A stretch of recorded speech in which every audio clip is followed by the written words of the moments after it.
రెడీనా? అందరికీ నమస్కారం.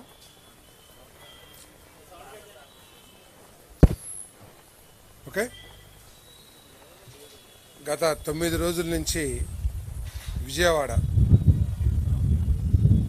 ఎన్టీఆర్ డిస్ట్రిక్ట్ గతంలో ఎన్నడూ చూడని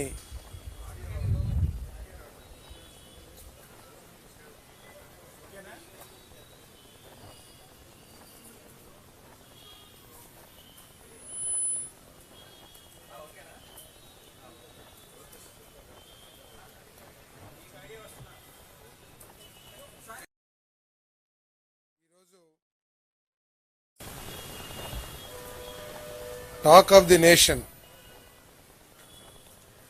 చంద్రబాబు నాయుడు గారి పనితీరు ఈ రాష్ట్రంలో ప్రత్యేకంగా ఎన్టీఆర్ జిల్లాలో కనీ విని ఎరగని ఉపద్రవం గురించి అవగాహన ఉన్న ప్రతి ఒక్క వ్యక్తి కూడా ఈరోజు మాట్లాడుకుంటుంది 2 విషయాలే. విజయవాడకి చరిత్రలో ఎన్నడూ లేని ఉపద్రవం వచ్చింది. ప్రకాశం బ్యారేజ్కి అది నిర్మించిన తర్వాత ఎన్నడూ రాని వరద వచ్చింది. కానీ ఈ రెండింటిని ఎదుర్కోవటంలో అనుభవజ్ఞుడైన విజనరీ అయిన గౌరవ ముఖ్యమంత్రి చంద్రబాబు నాయుడు గారి పనితీరు గురించి దేశమంతా కూడా చర్చించుకుంటుంది. ఎందుకంటే మనం చాలా రాష్ట్రాల్లో చూసింటాం, మన రాష్ట్రంలో కూడా చూసాం. అన్ని రాష్ట్రాలు కూడా ఇటువంటి పరిస్థితులు కొంత తక్కువగా ఎక్కువగా ఎదుర్కొన్నా కూడా ఆ సమస్యని ఎదుర్కొనే విధానం ఏదైతే ఉందో ఈరోజు అందరూ కూడా చంద్రబాబు నాయుడు గారిని మెచ్చుకుంటున్నారని చెప్పేసి మనం చేస్తాను.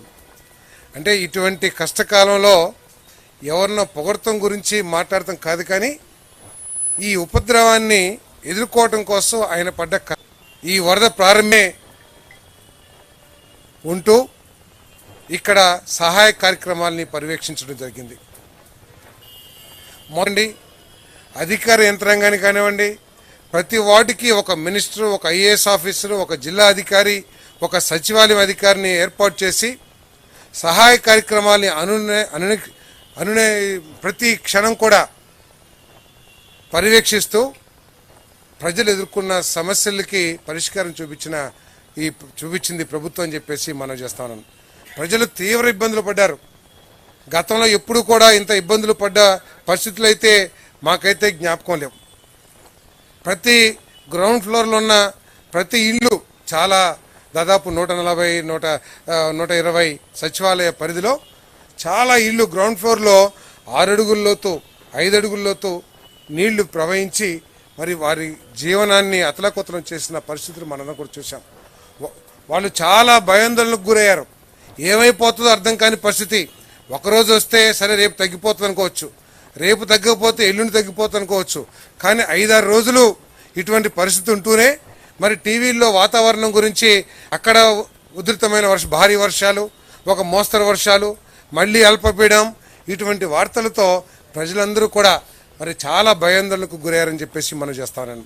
ఇటువంటి పరిస్థితుల్లో మరి ప్రభుత్వ యంత్రాంగం, మరి ఐఏఎస్ అధికారులు కానివ్వండి, జిల్లా అధికారులు కానివ్వండి, రాష్ట్ర అధికారులు కానివ్వండి, అదేవిధంగా మంత్రులు, శాసనసభ్యులు, తెలుగుదేశం పార్టీ కేడర్ అంతా కూడా క్షేత్రంలోనే ఉండి వాళ్ళకి భరోసా కల్పిస్తాం. ముఖ్యమంత్రి గారు కూడా ఏదో హెలికాప్టర్లో తిరగటమో లేకపోతే మొత్తం సెక్యూరిటీ మధ్యలో ఊరిన పైకి వెళ్ళి చేతులు ఊపేసి రావటమే కాకుండా బురద నీటిలో, డ్రైనేజీ నీటిలో స్వయంగా దిగి సెక్యూరిటీ మెజర్స్ అన్నింటినీ కూడా పక్కన పెట్టి దాదాపు ఆయనకి అవకాశం ఉన్న ప్రాంతాలన్నింటినీ కూడా పర్యటించి ముఖ్యమంత్రి గారు ప్రతి ఒక్కరికి ఒక భరోసా కల్పించారు.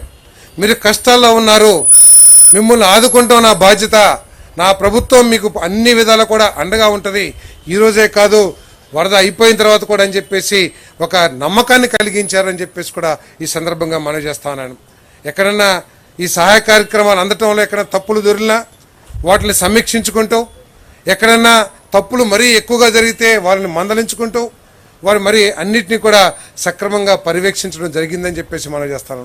2 సార్లు రోజుకి 2-3 సార్లు టెలికాన్ఫరెన్స్ పెట్టి ఉన్నతాధికారుల దగ్గర నుంచి పార్టీ కార్యకర్తల దాకా అందరితో మాట్లాడి మీ ప్రాంతాల్లో ఏ సమస్య ఉంది, భోజనం వచ్చిందా, రేషన్ అందిందా, లేదా మంచినీళ్ళు వచ్చినాయా అని ప్రతి విషయం తెలుసుకుంటూ ఎక్కడ రాలేదంటే రేపటి రోజున ఇంకా ఎక్కువ ఇమ్మని చెప్పేసి జాగ్రత్త చేయమని చెప్పేసి మందలిస్తూ, అదేవిధంగా ఎవరైనా సరే ఏమో ఫుడ్ ఎక్కువైపోతుంది, ఎక్కువైతే రేపు ఏదన్నా మాకేమైనా ఇబ్బంది వస్తాయేమని ఆలోచిస్తున్న అధికారులు కూడా ఒక భరోసా కల్పించి మీరు ఏమీ ఆలోచించొద్దు, వేస్ట్ అయినా పర్వాలేదు కానీ ఒక్క మనిషి కూడా మాకు అందలేదు అనే శబ్దం మనకి రాకూడదు అనే లక్ష్యంతో మరి ఫుడ్ని మరి కొన్ని లక్షల మందికి ప్రతి పూట కూడా దాదాపు 6 నుంచి 8 లక్షల మందికి లంచ్, డిన్నరు, అదేవిధంగా బ్రేక్ఫాస్ట్ అందజేసిన ప్రభుత్వం అని చెప్పేసి అందజేసింది ప్రభుత్వం అని చెప్పేసి ఈ సందర్భంగా నేను మనవి చేస్తా ఉన్నాను.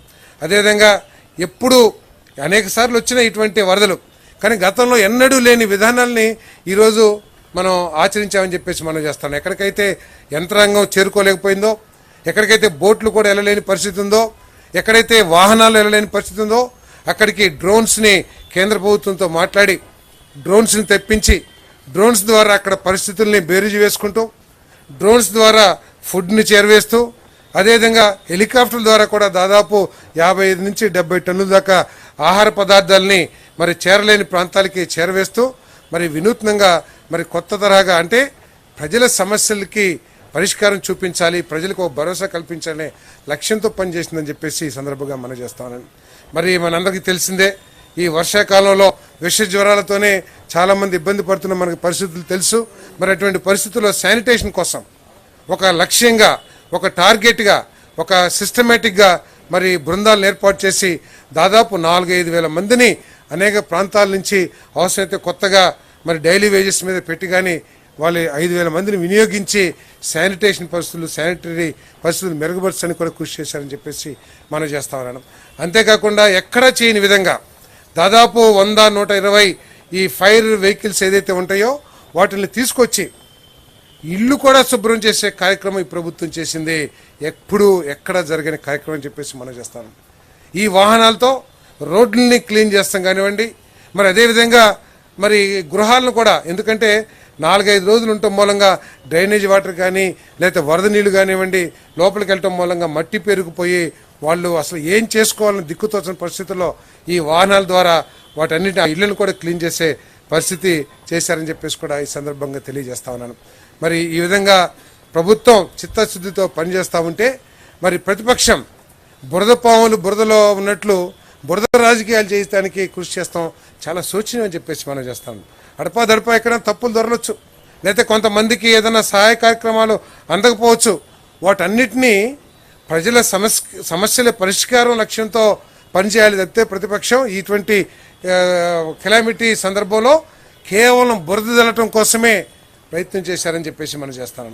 ప్రజల సమస్యల పరిష్కారం కోసం కాదు, ప్రభుత్వం మీద బురద జల్లటానికి కావలసిన అవకాశాలు ఎక్కడ దొరుకుతాయా అని చెప్పేసి వాళ్ళు ఎదుక్కున్నారు తప్పితే ఇంకా ఎక్కడ చనిపోలేదా, ఎక్కడ చనిపోయారని చెప్పేసి ఎదుక్కుంటూ వెళ్ళారు తప్పితే ఎక్కడ కూడా ఇగోండి ఈ ప్రాంతంలో పలానా ఆర్ఆర్పేటలోనో లేకపోతే పలానా సింగ్నగర్లోనో పలానా రోడ్లో మరి భోజనం అందలేదని చెప్పేసి మాకు సమాచారం వస్తుంది, ఒకసారి చూడండి అని చెప్పేసి ఒకవేళ మీకు తెలుగుదేశం పార్టీ ప్రభుత్వం ముఖ్యమంత్రి గారితో మంత్రులతో లేకపోతే ఎవరితో మాట్లాడటానికి మీకు ఏదైనా బేసిజ్ ఉంటే సీఎస్తో మాట్లాడండి, ప్రిన్సిపల్ సెక్రటరీస్తో మాట్లాడండి.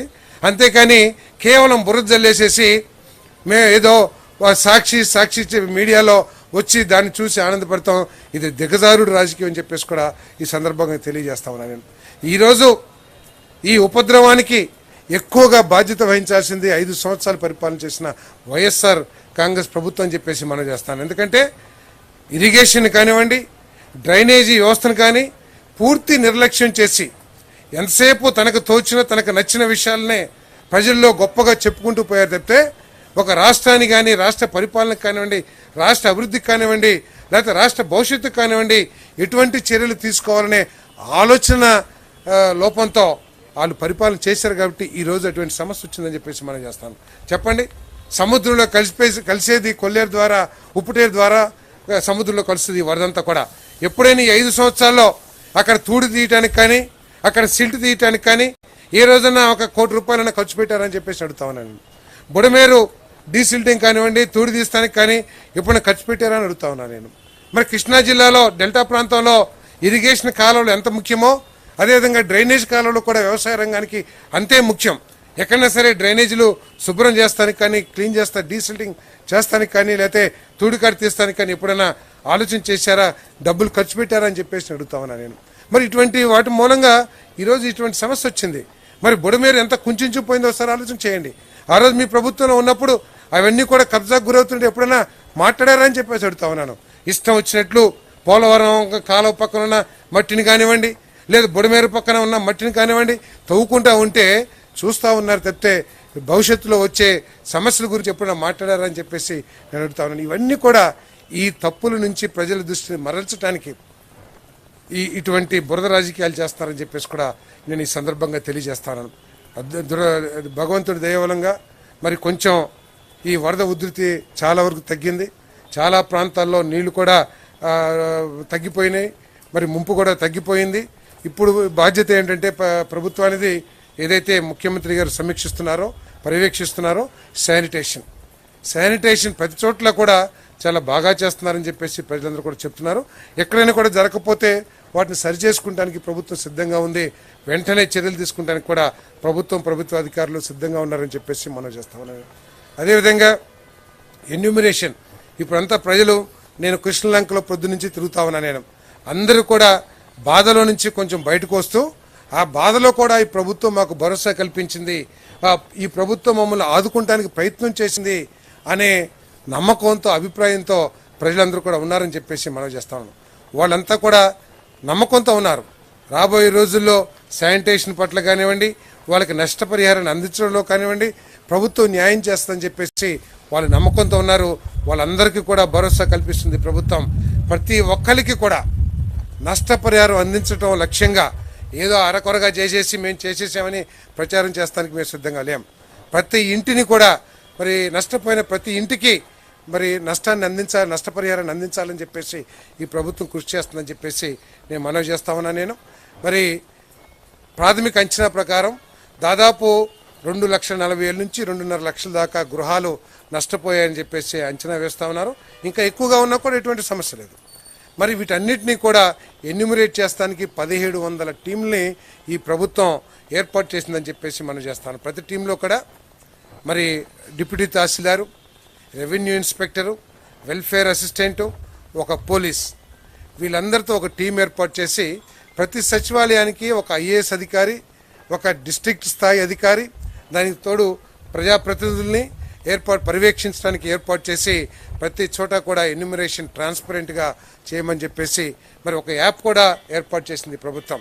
దాంట్లో అన్ని ఏదైతే ఎన్యూమరేట్ చేశారో అవన్నీ కూడా దాంట్లో యాప్లో అప్లోడ్ చేస్తారు. ఎవరిదైనా లేకపోతే తప్పకుండా అధికారులను సంప్రదించండి, వాళ్ళందరికీ కూడా న్యాయం చేస్తామని చెప్పేసి కూడా ఈ సందర్భంగా తెలియజేస్తామని. మరి చాలామంది ఈ నష్టాన్ని, ఎందుకంటే ఇది చాలా సుదీర్ఘకాలం వరదలు కొనసాగినాయి అంటే దాదాపు 9 రోజులు కొనసాగినాయి కాబట్టి మరి చాలామంది ఇళ్లకు తాళం వేసి వాళ్ళ బంధువుల ఇళ్లకో లేకపోతే దూర ప్రాంతాలకు వెళ్ళారు. వాళ్ళు కూడా ఎటువంటి అధైర్యపడక్కర్లేదు. మీరు ఇంటికి తిరిగి వచ్చిన తర్వాత మీ ఇల్లు డీటెయిల్స్ కనుక ఎన్యూమరేట్ కాకపోతే దయచేసి మీరందరూ కూడా స్థానిక అధికారులు కానివ్వండి, స్థానిక ప్రజాప్రతినిధులు కానివ్వండి, లేదా తెలుగుదేశం నాయకులు కానివ్వండి, మీరు సంప్రదించండి. తప్పకుండా మీకు న్యాయం చేస్తారని చెప్పేసి ఈ సందర్భంగా తెలియజేస్తా ఉన్నాను నేను. మరి అదేవిధంగా జిల్లాలో కూడా మరి చాలా చోట్ల రైతులు తీవ్రంగా నష్టపోయారు. ఎందుకంటే ఈ అధిక వర్షాల మూలంగా వరి పంట అన్నీ కూడా మునిగిపోయినాయి. హార్టికల్చర్ పంటలన్నీ కూడా నష్టపోయినాయి. రైతులు కూడా అధైర్యపడక్కర్లేదు. అక్కడ కూడా మరి ఎన్యూమరేట్ చేసి వాళ్ళకు కూడా నష్టపరిహారం అందిస్తామని చెప్పేసి మనం చేస్తాను. మరి నూజివీడు, గన్నవరం ఇటువంటి ప్రాంతాల్లో, నూజివీడులో చాలా చెరువులన్నీ కూడా బ్రీచ్ అయినాయి, చాలా కట్టలు కొట్టుకుపోయినాయి. మరి దాని మూలంగా చెరువులో నీళ్ళన్నీ కూడా, అన్ని చెరువులు నీళ్లు స్పీడ్గా ప్రవహిస్తాం మూలంగా అవి ప్రవహించిన వ్యవసాయ క్షేత్రాలు అన్నీ కూడా పూర్తిగా నష్టపోయినాయి.